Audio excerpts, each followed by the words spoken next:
बिल्कुल राहुल गांधी देश के प्रधानमंत्री बनेंगे अब की बार। और नरेंद्र मोदी जितना भ्रष्टाचार किया है भारतीय जनता पार्टी ने एक एक का गिन गिन कर हिसाब लेंगे।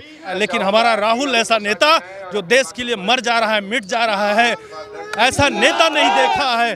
और मैं राहुल गांधी के लिए, कांग्रेस पार्टी के लिए हमारे युवा अब की बार पूरा मन बना चुके हैं और हम लोगों के रग रग में राहुल हैं। और पेपर पूरी तरह से लीक हुआ है, बड़े पैमाने पर लीक हुआ है। हम लोगों को सड़कों पर ला दिया गया है। अयोध्या से आते हैं। बिल्कुल, हमारे घरों को तोड़ा गया है, हमारा मुआवजा नहीं दिया गया है। वहाँ पर हम लोगों को इस तरह से दुख और पीड़ा हो रही है। भगवान राम की नगरी में हम लोगों को दर्द है।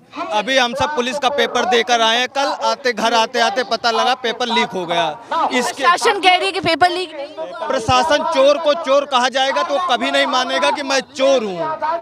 400 के पार तो इनकी अगर बैलेट पेपर से अगर इनके माननीय प्रधानमंत्री जी के दम है तो बैलेट पेपर से चुनाव करवा कर देख लें। ये जनता बता देगी कि बैलेट पेपर से चुनाव होने पर ये मशीनी तंत्र का अगर दुरुपयोग करेंगे तब तो ये 400 पार नहीं, ये पूरा 100% ले लेंगे।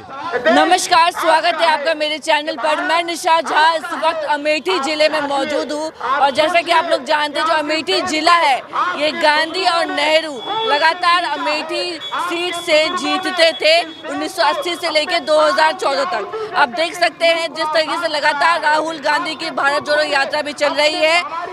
वाराणसी में राहुल गांधी की भारत जोड़ो यात्रा चली, उसके बाद बीजेपी के तमाम कार्यकर्ता ने गंगा जल से वहां पे छिड़काव किया। इस तरीके की जिस तरीके से घटना आप सुन रहे हैं कि बीजेपी के कार्यकर्ता ने जहां पे राहुल गांधी भाषण दे रहे थे, लोगों से संवाद कर रहे थे, वहां पे राहुल गांधी के जाने के बाद राहुल गांधी के जाने के बाद गंगा जल से छिड़काव किया गया। तमाम आम जनता है, इन तमाम जनता से बातचीत करते हैं। कारण यही है कि भारत में बेरोजगारी दिन पर दिन बढ़ती जा रही है। अभी हम सब पुलिस का पेपर देकर आए हैं, कल घर आते आते पता लगा पेपर लीक हो गया। इसके शासन कह रही है कि पेपर लीक नहीं। प्रशासन चोर को चोर कहा जाएगा तो कभी नहीं मानेगा कि मैं चोर हूँ, क्योंकि चोर कभी नहीं बोलता हम चोर हैं। इसलिए पेपर प्रशासन कभी नहीं मानेगा। और पेपर पूरी तरह से लीक हुआ है, बड़े पैमाने पर लीक हुआ है। इससे काफी ज्यादा नुकसान हो रहा है युवा वर्ग को। जो मेहनती है, गरीब है, उसका पूरा नुकसान हो रहा है। किसका फायदा हो रहा है? जिसका लाख 5 लाख 10 लाख दे रहा है उसका फायदा हो रहा है, गरीब का पूरा नुकसान हो रहा है। कैसे देख रहे हैं मोदी जी लगातार कहते हैं कि हम युवाओं के साथ हैं, युवाओं की बात करते हैं, धरातल पर नजर आ रहा है कि युवाओं का भला हो रहा है कि किसी भी प्रकार से भला नहीं हो रहा है। चाहे बेरोजगारी को देख लीजिए, चाहे यहाँ छोटे व्यापारी को देख लीजिए, किसी भी प्रकार से युवाओं का भला नहीं हो रहा है। क्या लगता है कौन भला करेगा युवाओं का? राहुल गांधी। क्या कारण है कि अचानक से आप लोगों को, युवाओं को राहुल गांधी जी पे भरोसा हुआ? क्या कारण? यही है कि जो भी पेपर दे के आते हैं पेपर लीक। यूपीएसआई का दे के आए पेपर लीक, यूपी टेट का पेपर लीक, अभी पुलिस का परसों पेपर दे के आए पेपर लीक। हर जगह पेपर लीक तो कैसे मान लेंगे मोदी? बहुत बड़ी समस्या है अभी पेपर लीक। जो भारत की सबसे बड़ी समस्या है रोजगार, क्योंकि पढ़े लिखेगा बंदा तभी बढ़ेगा। जैसे राहुल गांधी जी ने भी भाषण में कहा था कि बेरोजगारी चरम सीमा पे है, उत्तर प्रदेश नंबर 1 पे है बेरोजगारी में नंबर 1 पे। हर जगह पेपर लीक। युवा क्या करे? आदमी यही रहता है कि बच्चे अपने मन से अपने बुद्धि का प्रयोग करके पढ़ सकते हैं, न बिना इसमें पैसा लगता है। बिजनेस करना है तो उसमें पैसा लगता है। पढ़ाई एक ऐसी चीज है कि अपने मन से पढ़ के कोई भी पेपर सॉल्व करके निकल सकता है। तो आप लोगों को मोदी जी पे भरोसा नहीं है क्या? बिल्कुल नहीं, बिल्कुल भी नहीं। बिल्कुल नहीं, खासकर युवाओं के लिए। युवाओं को नहीं है, युवाओं को भरोसा नहीं। देख लिया है मोदी जी का 10 साल का भरोसा मैंने देखा है और उन्होंने देश के युवाओं के साथ जैसा छल किया है। एक जिसके पास परिवार नहीं है वो परिवार का दर्द क्या जाने। हम परिवार में कई भाई हैं, आज तक सब लोग पढ़े लिखे शिक्षित हैं लेकिन बेरोजगार सड़कों पर भटक रहे हैं। अगर अपने पास कोई नौकरी करने के लिए साधन ना होता तो हम लोग भूखों मरते। ऐसा हिंदुस्तान पहली बार देखने को मिल रहा है जो धर्म की राजनीति, मजहब की राजनीति करके आपस में हम लोगों को बांटने का काम।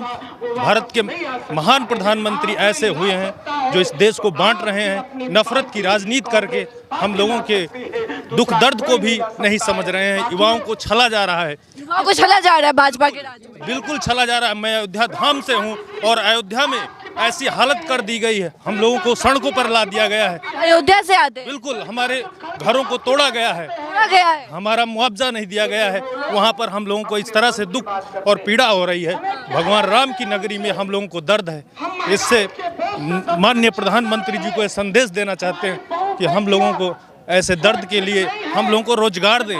हम लोग शिक्षित हैं, वित्त विहीन शिक्षक के रूप में हम आज नौकरी के लिए एक मजदूरी भी नहीं मिल रही हम लोगों को। इसकी ये मांग हमारी है कि वित्त विहीन शिक्षकों की मांग को भी आप सोचें। तो आप कह रहे हैं कि राम मंदिर जो वहाँ बनाया गया अयोध्या में, उसमें आपका घर चला गया वहाँ पर हमारे कई भाइयों कई साथियों का घर गया है। मुआवजा ही नहीं मिला। मुआवजे के नाम पर आपको एक नॉर्मल मुआवजा, किसी को 10,000, किसी को 20,000, 20,000 ऐसे भटकाया जा रहा है। आपको जोर दे दिया जाता है, उनका रोजगार छीन लिया गया है।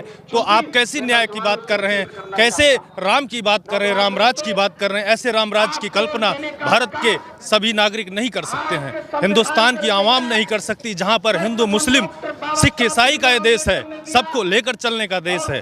ऐसे रामराज की कल्पना हमारे प्रभु श्री राम नहीं करते हैं। भाजपा के तमाम नेता कहते हैं कि राम राज्य आ गया। क्या लग रहा है आम जनता को? नेता तो बोलते हैं, आम जनता को क्या? ये केवल 3 लोगों का राज है। ये माननीय मोदी जी का, माननीय अमित शाह जी का राज है। ये एक भारत के लोगों का राज नहीं है, एक गिने चुने नेताओं का राज है हिंदुस्तान में। और ऐसी कल्पना हमारे युवा, हमारी संस्कृति नहीं कहती है। हिंदुस्तान में सबका हक है और सबकी लड़ाई के लिए हमारे प्रिय नेता राहुल गांधी ये लड़ाई अकेले लड़ रहे हैं, जिनका पूरा खानदान मिट गया है इस देश के लिए। राहुल गांधी पे आपने बात किया सर, कल वाराणसी में राहुल गांधी जब भाषण दे रहे थे, जब वो वहां से चले गए तो भाजपा के तमाम कार्यकर्ता ने गंगा जल से छिड़काव किया। कैसे देख रहे हैं इस घटना को? ऐसी ओछी मानसिकता भारतीय जनता पार्टी की आने वाले समय में ये जनता सबक उनको सिखाएगी। जब एक ऐसा देश का युवा देश के लिए मर जा रहा है, मिट जा रहा है, अपना खानदान मिटा दे रहा है हमारे युवाओं के लिए, और आप ऐसी सड़कों को पवित्र करते हैं, आप खुद अपवित्र हैं। ऐसी बात भारतीय जनता पार्टी को नहीं करनी चाहिए। एक ऐसा नेता जो देश के लिए लड़ रहा है, यहाँ की संस्कृति के लिए लड़ रहा है, यहाँ सभी मजहब सभी साथियों के लिए लड़ रहा है, तो एक धर्म एक जाति के लिए ऐसा काम नहीं करना चाहिए। भारतीय जनता पार्टी की ये गंदी सोच है और इस सोच का हमारी जनता, महान जनता, देश की जनता, ये इसको क्यों लग रहा है, क्यों भारतीय जनता पार्टी ने गंगा जल से छिड़काव किया? ऐसा वहाँ पे क्या हुआ कि गंगा जल इस्तेमाल करना? हमें लगता है कि भारतीय जनता पार्टी में अगर यहाँ की जनता हर पार्टियां विलय कर ले तो खुद पवित्र हो जाएंगी गंगा जल, ऐसी उनकी सोच है। वो एक ही पार्टी पूरे हिंदुस्तान में रखना चाहते हैं, सारी पार्टियों को। वो डीलिंग चल रही है, सबको भारत रत्न देकर, सबको तमाम तरह के लालच देकर एक डीलिंग का कार्यक्रम चल रहा है। चुनाव के नज़दीक आते ही युवाओं को छला जा रहा है और यही सब परिणाम हमारी जनता बहुत ध्यान से देख रही है और अब की बार जरूर सबक सिखा देगी हमारे महान प्रधानमंत्री जी को। क्या लग रहा है, नरेंद्र मोदी जी कह रहे हैं 400 के पार? 400 के पार तो इनकी अगर बैलेट पेपर से अगर इनके माननीय प्रधानमंत्री जी के दम है तो बैलेट पेपर से चुनाव करवा कर देख लें। ये जनता बता देगी कि बैलेट पेपर से चुनाव होने पर ये मशीनी तंत्र का अगर दुरुपयोग करेंगे तब तो ये 400 पार नहीं, ये पूरा 100% ले लेंगे। अगर ये मशीन का दुरुपयोग नहीं करते हैं और ईमानदारी से चुनाव करवाते हैं तो माननीय प्रधानमंत्री जी, मैं आपको एक युवा ये देश का कहता है कि आप में दम नहीं है। जनता बिल्कुल मन बना चुकी है, बेरोजगारी बिल्कुल चरम पर है। हम लोग 40 साल पार कर चुके हैं। बीएड हूँ, बीएड है आप? बिल्कुल बीएड है, टीचर हूँ और हम वित्त विहीन टीचर हैं। एक छोटी मोटी नौकरी करते हैं, मजदूरी करके अपने बच्चों का पालन पोषण कर रहे हैं, लेकिन आपको ये दर्द नहीं सुनाई देता। उत्तर प्रदेश के सीएम माननीय योगी आदित्यनाथ जी हमारे युवाओं के साथ वही 69,000 की वैकेंसी को बार बार रिपीट कर रहे हैं, बार बार उसका लोग प्रमाण पत्र बांटते हैं। प्रमाण पत्र बांटने से आप हाईलाइट नहीं हो जाएंगे। युवा के घर पर सोचिए, आप अपने भाजपा के कार्यकर्ताओं से पूछिए कि गांव-गांव में कैसे समस्याएं हैं, लोग कैसे परेशान हैं। आप बड़े बड़े सड़कों का जाल बिछाकर देश में तरक्की नहीं कर सकते हैं। आप घर में जाइए और वहाँ के दर्द को समझ लिए। आप 5 किलो का राशन देकर लालच फैला रहे हैं। ये खरीदने का समय नहीं हम लोगों का। हम लोगों को नौकरी चाहिए, हम लोगों को रोजगार चाहिए। हमारे युवा परेशान हैं और ऐसा अगर आप काम करेंगे तो युवा आपके साथ मुड़ सकता है। लेकिन हमारा राहुल ऐसा नेता जो देश के लिए मर जा रहा है, मिट जा रहा है, ऐसा नेता नहीं देखा है। और मैं राहुल गांधी के लिए, कांग्रेस पार्टी के लिए हमारे युवा अब की बार पूरा मन बना चुके हैं और हम लोगों के रग रग में राहुल हैं।